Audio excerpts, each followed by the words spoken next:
በኋላ መግደላዊት ማርያም፣ ያዕቆብ እናት ማርያም፣ ሰሎሜ መጥቶ ሊቀቡት ሽቶ ገዙ ይላል። ሰንበትን ካለፈ በኋላ ሰንበት ቅዳሜ ማለት ነው።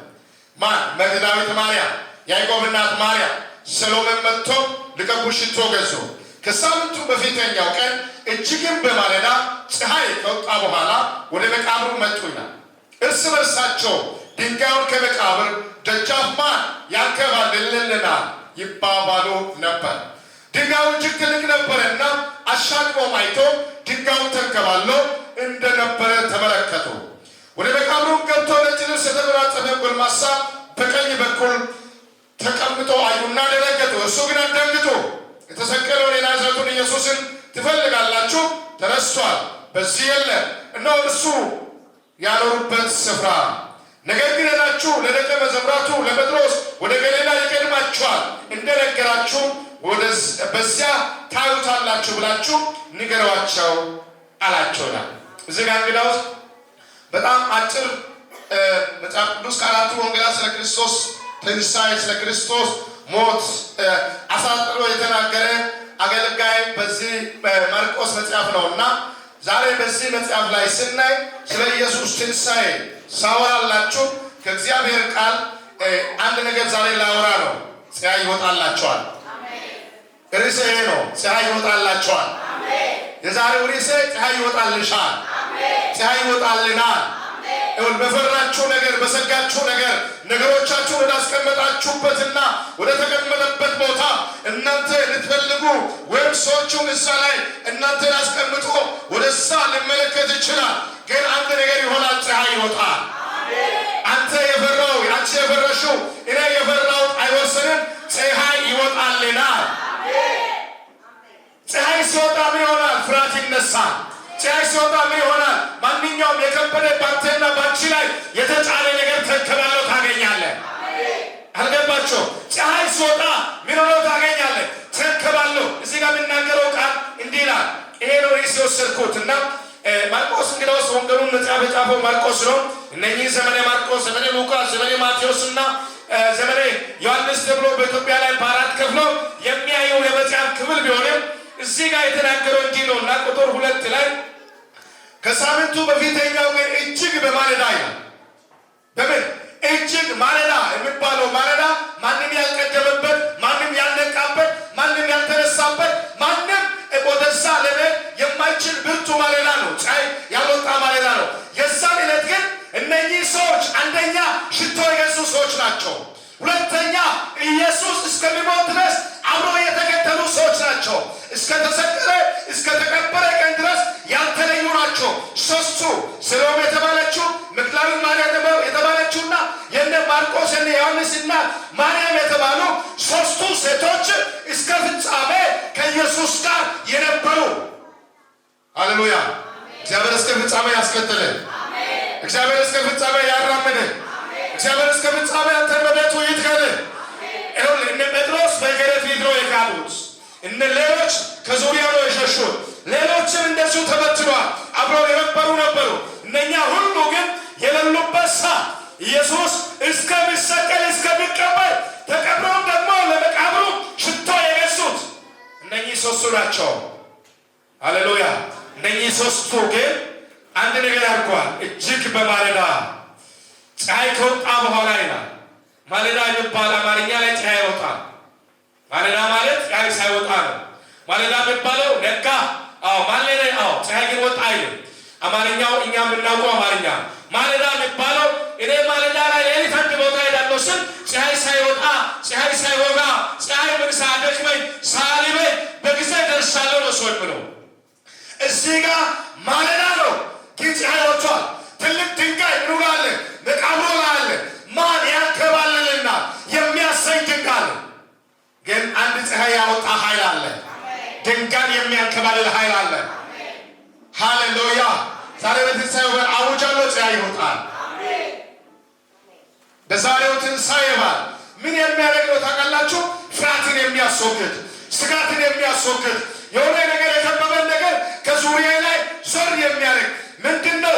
ፀሐይ ወጥቷል። እስቲ ፀሐይ ወጥቷል በሉት። በነገሬ ላይ በሉት። ፀሐይ ወጥቷል በሉት። በከበደብኝ በሉት። ፀሐይ ወጥቷል በሉት። በጨለመብኝ በሉት። ፀሐይ ወጥቷል በሉት። በዙሪያ በሚዞረው ላይ በሉት። ፀሐይ ወጥቷል በሉት። ሃሌሉያ። ስለዚህ እነኚህ ፀሐይ ወጥቶ ሲሄዱ ግን አንድ ፍርሃት አላቸው። ጨለማ ቢሆን መቃብሩን ከሩቅ ማየት አይችሉም። ፀሐይ ስለወጣ ምን አደረጉ? ድንጋዩን አዩ። ማን ያንከባልናል የተባለው ድንጋይ ተንከባሎ አገኙ ይላል።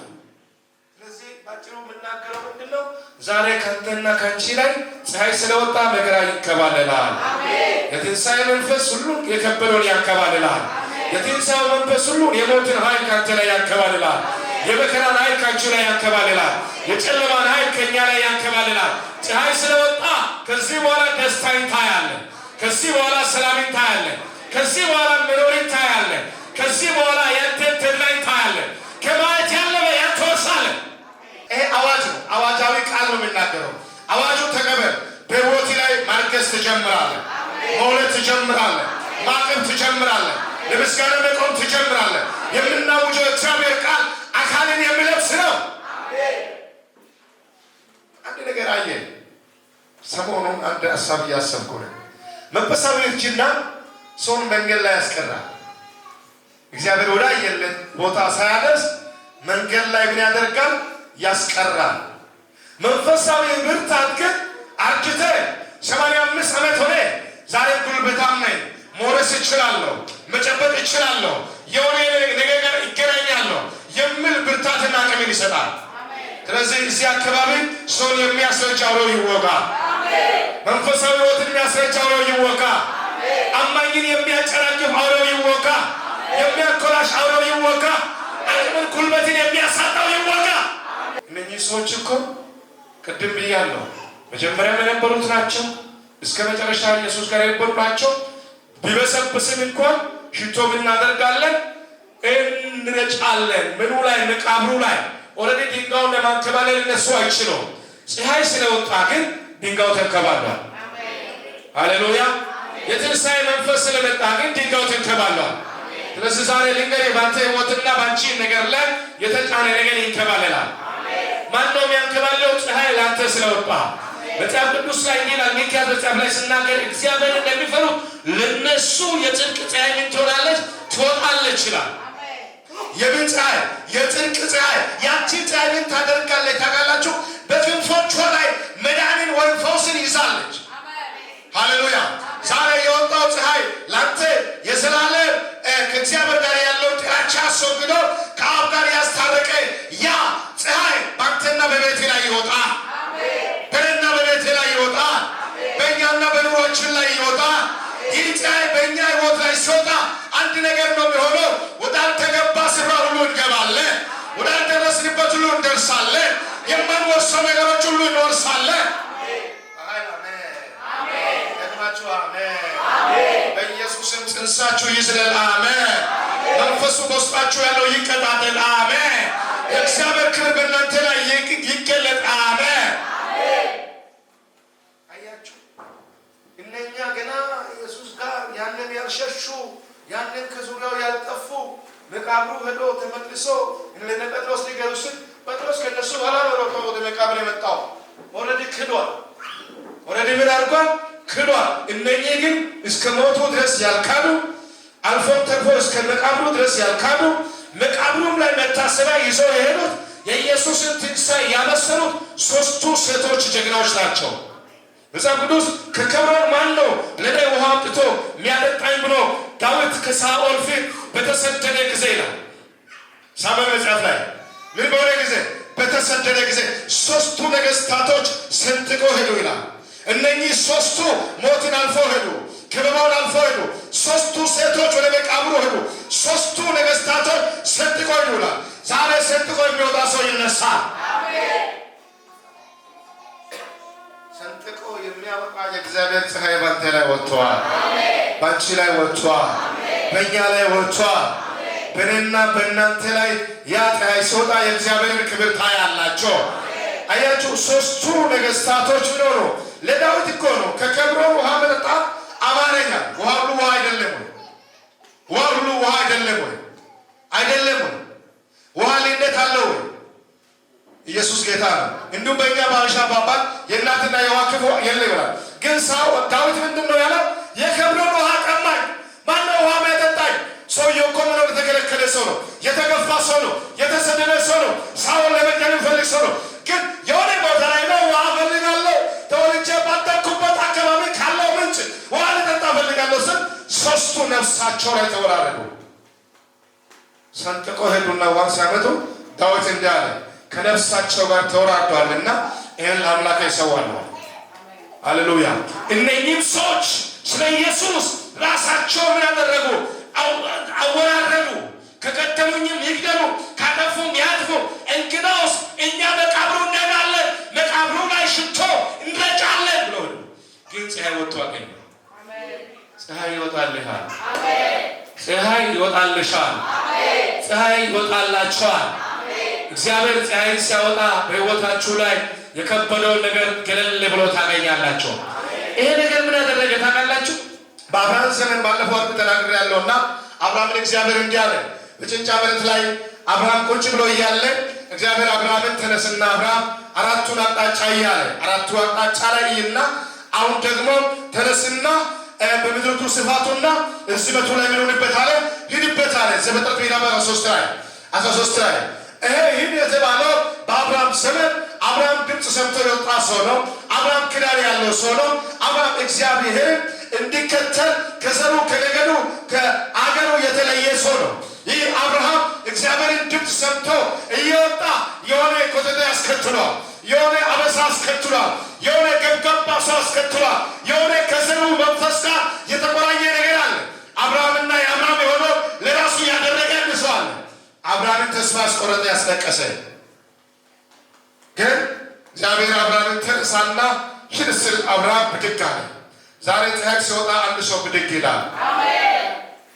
ልናገር ጥቂት ነን። ዛሬ እኔ በኃያላን ጉባኤ ላይ እንደሚሰብክ እሰብካለሁ፣ አውጃለሁ። ፀሐይ ይወጣልሻል፣ ፀሐይ ይወጣልሃል፣ ፀሐይ ይወጣልናል። ትነሳለህ፣ ከደከምክበት ትነሳለህ፣ ከዛልክበት ትነሳለህ፣ ተስፋ ከቆረጥክበት ትነሳለህ፣ ነገሬ በቃ አከተመ ካለበት ትነሳለህ። ድንኳንን አንስተህ በመምሪያ አድባር ዛፍ ላይ ሄዶ ወስዶ ተክል ይላል። መሄድ ጀመረ ሰውየው። በጣም የሚገርመኝ ከዛ በኋላ አብርሃም በመራመድ ሀብት ወረሰ። አብርሃም በመራመድ ነገሥታትን ድል ነሳ። አብርሃም በመራመድ ልጆቹን ወለደ። አብርሃም በመራመድ በሌሎችና በግብሎች በብርና በወርቅ ተባረከ። አንተ የእግዚአብሔር ድምፅ ያራምዳል። የእግዚአብሔር ድምፅ ወደ በረከት ያደርሳል፣ ወደ ስኬት ያደርሳል። አያችሁ፣ አሁንም ዳዊት አንድ ተናገረ ያለው ይሄን መልሽ የምናገረው እግዚአብሔር በዚህ ሳምንት ይሄን ቃል በውስጡ ያስቀምጧል። ይሄ ለምን በውስጡ እንደፈስ አላውቅምና አንደኛ ዜና ምዕራፍ 12 ላይ ስናገር አይውላችሁ የዳዊት ጠላቶች ገዳው ቤተሰብ ወዳጅ ተሰጠ። ለአንድ ሰው አንድ ነገር ይሆናል። ፀሐይ ይወጣል፣ ከገዳይ ቤት ወዳጅ ይሰጣል። ፀሐይ ይወጣል፣ ከአጥፊው ቤት ወዳጅ ይሰጣል። ፀሐይ ይወጣል፣ አንተን መንገድ ላይ ከሚያስቆም ስፍራ እግዚአብሔር ወዳጅ ይሰጣል። ከገዳይ ቤት ወዳጅ። ሃሌሉያ። የመጡት እነማን ናቸው ታውቃላችሁ? የሳኦል ስጋ ዘመዶች ናቸው። ጦር የሚያነሱ ናቸው። ጋሻ የሚመክቱ ናቸው። ወንጭፍ የሚወነጭፉ ናቸው። ዳዊትን መግደልና ማጥፋት የሚችሉ ናቸው። አንደኛ ዮናታን፣ ሁለተኛ ሌሎች ናቸው የመጡት። ሶስተኛ ደረጃ ከጋድ ወገን የሆኑ ፊታቸው እንደ አንበሳ የሚያስፈሩ እንደ ሚዳቆ ፈጣን የሆኑ ተራራ ላይ መኖር የሚችሉ ኃያላኖች ናቸው የመጡት። ዛሬ ልንገርህ፣ እግዚአብሔር ፀሐይ ያወጣል። የትንሣኤ መንፈስ መጥቷል። ሃሌሉያ። የትንሣኤ መንፈስ ሰው ያደርጋል። የትንሣኤ መንፈስ ወደ በረከት ውስጥ ሰውን ይዞ ይገባል። ሰዎች እኮ እንዲህ ነው አሉት። ኢየሱስን ከገደሉ በኋላ ይህ ሰውዬው በሦስተኛው ቀን ይነሳል ነው ብለዋል እና በእኛ ላይ ኃጢአት እንዳይሰራ መቃብሩ ይጠበቃል። አንደኛ። ሁለተኛ ማተም ደግሞ በመቃብሩ በተቀመጠው ድንጋይ ላይ ይሆናሉ፣ ይታተባል። መቃብሩ የወቀሩት እነሱ አይደሉም። ዮሴፍ የተባለ ሰው አንድ ሰው ለራሱና ለቤተሰቡ የወቀረው በጣም በዓለት የተወቀረ መቃብር ላይ ነው ሰውየው ወስዶ ያስቀብረው።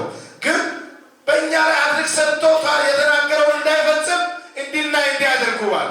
ግን እግዚአብሔር ፀሐይ ሲያወጣ ሃሌሉያ፣ አንደኛ መቃብሩ ምን ሆነ ይላል? ተፈነቃቀለ፣ ድንጋዩ ተንከባለለ። ሃሌሉያ።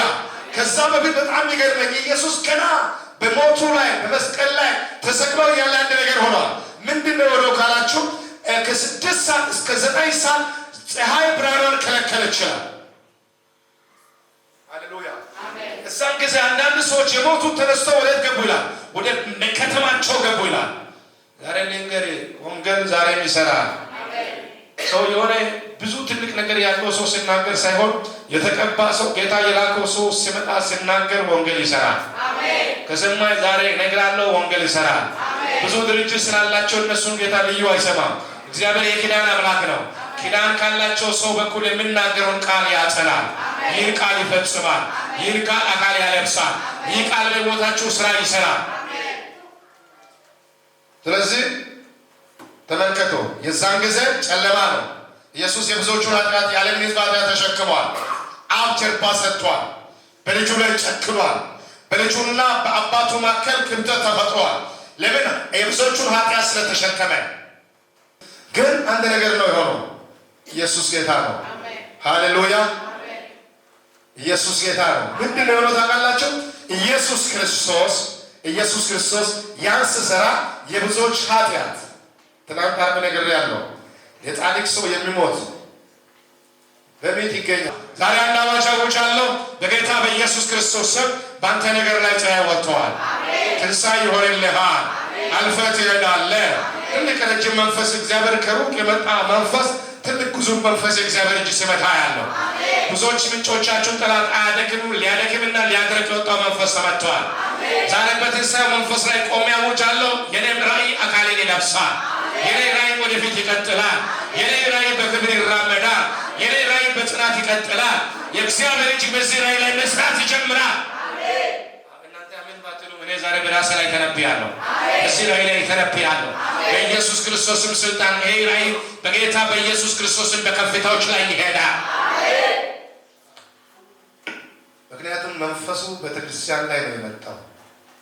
በባሊያም ሰው ግን የመጣው መንፈስ ሐዋርያት በመሰረቱት የመጣው መንፈስ ቤተክርስቲያንን የሚመስረት መንፈስ ያ የትንሣኤው መንፈስ ነው። ስለዚህ ይሄ መንፈስ ሲመጣ አንድ ነገር ነው ያደረገው። የተለያየ ቋንቋን ሰጠ። ገዳዮቹን ወዳጅ አድርጎ አሳልፈው ሰጠ። ሊገሉ የሚጠብቁት እነሱ መጡ። በዛ እሳት ተጠመቁ። እነሱ መጡ። 3000 ሰዎች ትናንት ግረት ፊት የጋለ ሰው ጨመረ። ዛሬ አንድ ነገር ይሆናል። ፀሐይ ይወጣል። ትቀጥላለህ፣ ትኖራለህ። ትንሣኤ ሕይወት ባንተ ላይ ይሆናል። ነገሮቻችን እንቆማለን። ኢየሱስ ጌታ ነው። አንድ መዘሙር እንዘምርና አንበሳ ነው የይሁዳ አንበሳ የሞትን ጣር አጥንቶ ተነሳ መቃብሩን የፈነቃቀለ ይሄ ጌታ የጌቶች ጌታ ነው። አንበሳ ነው የይሁዳ አንበሳ የሞትን ጣር አጥንቶ ተነሳ መቃብሩን የፈነቃቀለ የእኛ ጌታ የጌቶች ጌታ ነው። አንበሳ ነው የይሁዳ አንበሳ የሞትን ጣር አጥንቶ ተነሳ መቃብሩን የፈነቃቀለ ይሄ ጌታ የጌቶች ጌታ። ጌታዊ እናመሰግንሃለን። ክብር ላንተ ይሁን። መንፈስ ያገኛቸው ክብር በሕይወታቸው ላይ ይግለጥ። አቅም እንዲያገኙ ጸልያለሁ።